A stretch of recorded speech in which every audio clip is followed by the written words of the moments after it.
السلام علیکم ورحمۃ اللہ وبرکاتہ۔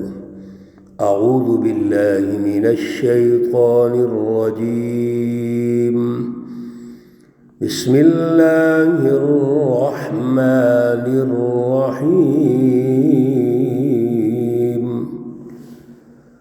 بل عجبوا ان جاءهم منذر فقال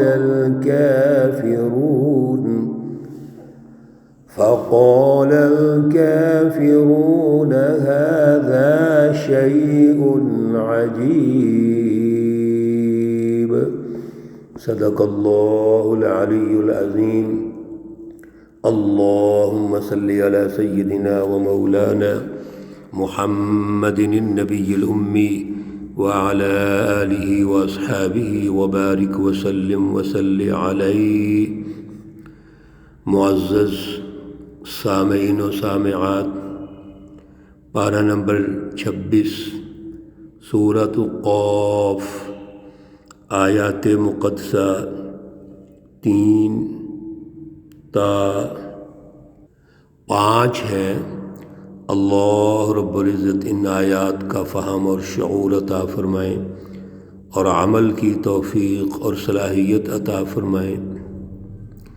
گزشتہ درس میں سورۃ قاف کے آغاز میں قاف کے حوالے سے حضرت الامام شاہ ولی اللہ رحمۃ اللہ علیہ نے جو وضاحت ارشاد فرمائی وہ ہم نے سمجھی۔ عام طور پہ یہ کہا جاتا ہے قاف حروف مقطعات میں سے ہے، اور جتنے بھی حروف مقطعات ہیں ان کے معانی صرف اللہ جانتے ہیں، لیکن حضرت شاہ صاحب رحمہ اللہ تعالی نے تمام حروف مقطعات کے معانی کو واضح کیا ہے۔ چنانچہ آپ نے ارشاد فرمایا کہ قاف طاقت اور قوت پر دلالت کرتا ہے۔ وہ فلسفی جو قرآن پاک کی شکل میں ہے، اعلیٰ سچی رہنمائی، اس کی قوت واضح ہونی چاہیے۔ وہ فلسفی جس کی طاقت ہی کوئی نہیں، تاثیر ہی کوئی نہیں ہے، وہ کیا فلسفی ہوگی؟ اب سوال یہ پیدا ہوتا ہے کہ اس کی تاثیر کا عنوان کیا ہے؟ تو وہ ہے والقرآن المجید۔ اب اس کی تاثیر قائم کیسے ہوگی؟ ایک عملی نظام سے ہوگی۔ جب وہ نظام جو سوسائٹی کی تشکیل جس پر ہوگی، معاشرے جس پہ ترقی کریں گے، تو وہ اصل میں تاثیر ہے۔ تاثیر وہ نتیجہ ہوتی ہے۔ میرے عزیزو، آج الحمدللہ جو آپ دروس سن رہے ہیں، قرآن پاک کی رہنمائی سماعت کر رہے ہیں، ہم یہ دیکھتے ہیں کہ یہ ایز اے فلسفہ تو ہم مانتے ہیں اس کو کہ بہت اعلیٰ رہنمائی ہے، اعلیٰ فلسفی ہے، اعلیٰ نظریات کی کتاب ہے، لیکن جب عملی نظام دیکھتے ہیں تو اس میں تاثیر قرآن کی نظر نہیں آتی۔ صرف الفاظ کی حد تک قرآن پاک کا جو تقدس ہے، برکت ہے، اس کی حد تک ہمارا ایمان ہے، اور یہ یقیناً ہونا چاہیے۔ اس کی ہمارے قلوب میں اہمیت، فضیلت، اس کی تقدیس ہونی چاہیے۔ لیکن جو ہمارا عملی نظام ہے، ایک گھر سے لے کے، فیملی سے لے کے، پھر محلہ ہے، پھر شہری زندگی ہے، پھر قومی زندگی ہے، پھر بین الاقوامی زندگی ہے، یہاں پر عملی تشکیل کو جب ہم دیکھتے ہیں تو اس فلسفی میں، اعلیٰ فلسفی میں اور عملی تشکیل میں تضاد نظر آتا ہے۔ اس کا مطلب یہ ہوا کہ قرآن پاک وہ قوت اور طاقت جو قاف اور القرآن المجید کی شکل میں ہے، اس کی تاثیر ہمیں عملی نظام میں نظر نہیں آتی۔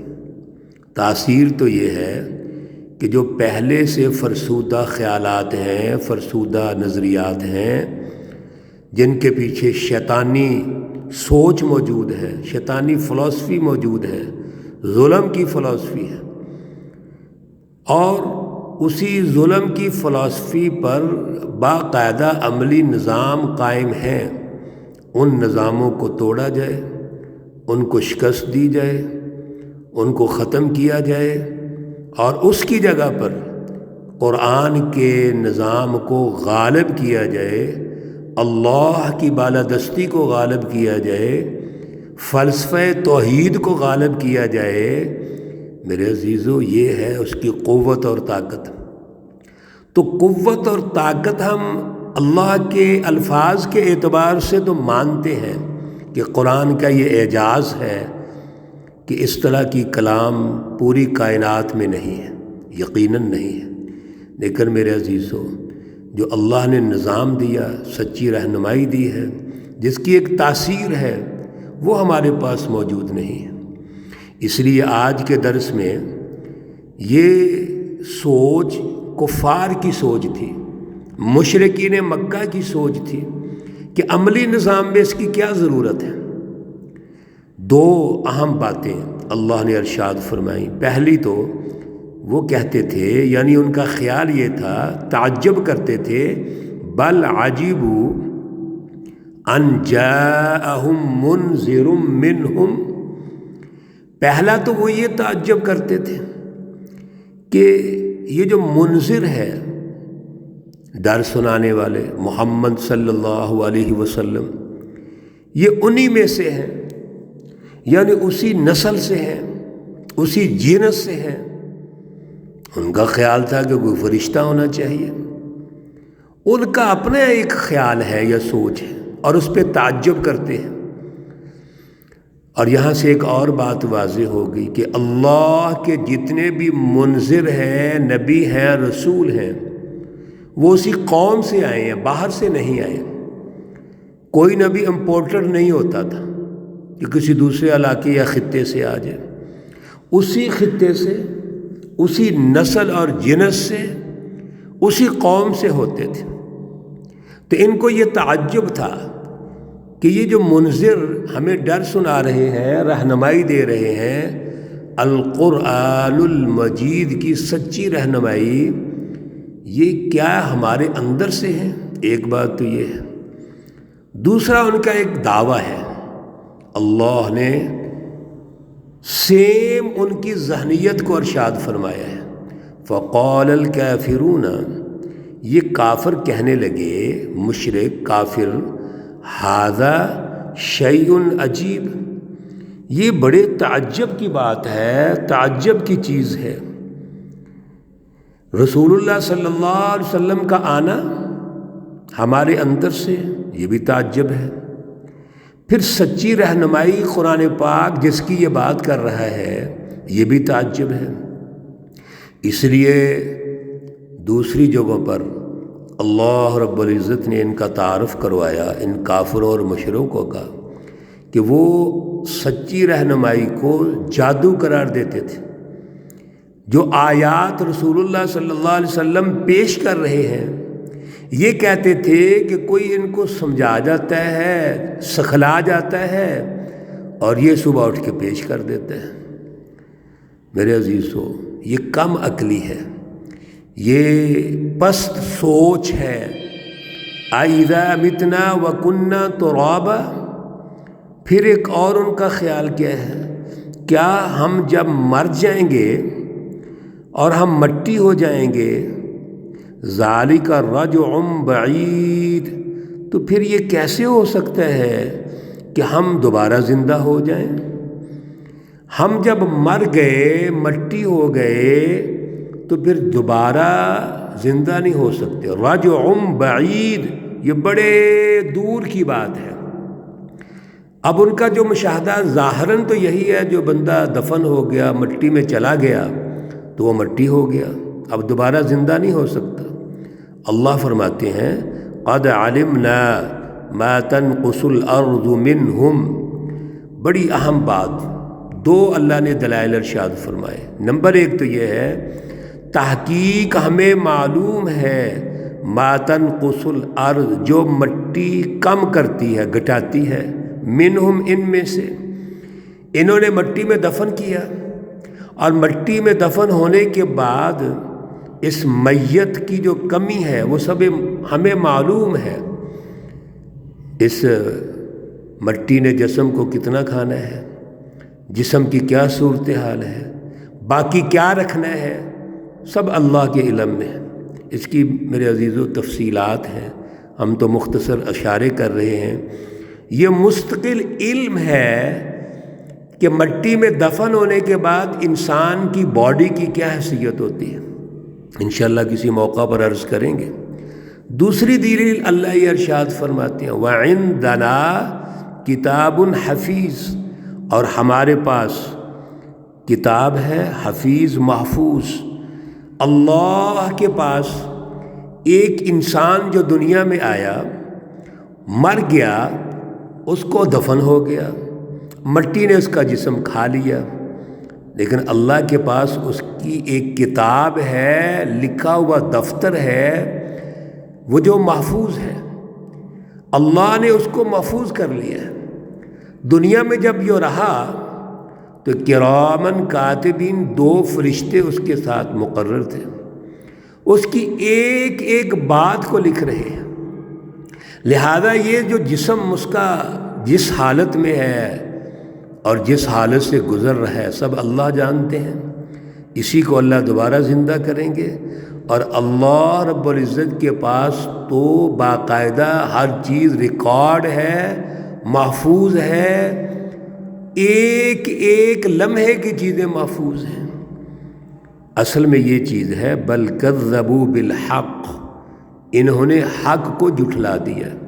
میرے عزیزو یاد رکھو، جب ہم شعور حاصل ہی نہ کرنا چاہیں، سچی تعلیم کا مطالعہ ہی نہ کرنا چاہیں، سچی تعلیم لینا ہی نہ چاہیں، حق اور سچ کا انکار کریں، تو حق کیسے آئے گا؟ اللہ نے بڑے پیارے انداز میں ارشاد فرما دیا کہ کمی اس بات کی ہے کہ ان کی صلاحیت ہی ایسے نہیں۔ بل کذبوا بالحق، انہوں نے حق کو جھٹلا دیا۔ لما جاءہم، جب بھی ان کے پاس حق پہنچا، سچی رہنمائی پہنچی، ابھی رسول اللہ صلی اللہ علیہ وسلم تشریف لائے ہیں، ان کو جھٹلا رہے ہیں، تعصب اور ضد کی وجہ سے انکار کر رہے ہیں، اپنے انفرادی اور ذاتی اور خواہشات کے پیچھے چل کے، مفادات کے پیچھے چل کے حق کا انکار کر رہے ہیں۔ فَهُمْ فِي أَمْرٍ مَّرِيجٍ، یہ بہت معاملات میں الجھے ہوئے ہیں۔ امر مریج یعنی شکوک و شبہات میں، یقین نہیں کرتے۔ اس لیے اللہ رب العزت نے اس آخری لفظ میں ان کی ذہنیت ارشاد فرما دی ہے۔ میرے عزیزو، آج بھی قرآن پاک کی رہنمائی جو آپ سن رہے ہیں، اگر یہ صلاحیت اپنے اندر پیدا کریں کہ ہم غور و فکر کریں، سوچیں، تو آج کے دور میں یہ سچی کتاب، سچی رہنمائی ہمیں فائدہ دے گی۔ لیکن اگر محض سن لیا، غور و فکر ہے ہی نہیں، اور ایک کان سے سنا دوسرے سے نکال دیا، بعض نے برکت سمجھ لیا ہے اور بعض نے تو سنا ہی نہیں اس کو، 90% لوگ تو قرآن پہ غور ہی نہیں کرتے، تو میرے عزیزو کیسے برکت آئے گی، کیسے رہنمائی ملے گی؟ یہ ہے امر مریج۔ امر مریج، الجھے ہوئے ہیں معاملات میں، اپنے مسائل میں الجھے ہوئے ہیں، توجہ ہی نہیں کرتے۔ اللہ ہمیں محفوظ فرمائے، اعلیٰ صلاحیت، اعلیٰ شعور پیدا فرمائے۔ اللہ رب العزت تمام بیماروں کو شفائے کاملہ عاجلہ مستمرہ عطا فرمائے۔ اللہ رب العزت تمام مرحومین و مرحومات کو جنت الفردوس میں اعلیٰ مقام عطا فرمائے۔ ربنا تقبل منا انك انت السميع العليم وتب علينا انك انت التواب الرحيم، وصلی اللہ تعالی علی النبی الأمی محمد وعلی آلہ واصحابہ اجمعین برحمتک یا ارحم الراحمین۔ السلام علیکم ورحمۃ اللہ وبرکاتہ۔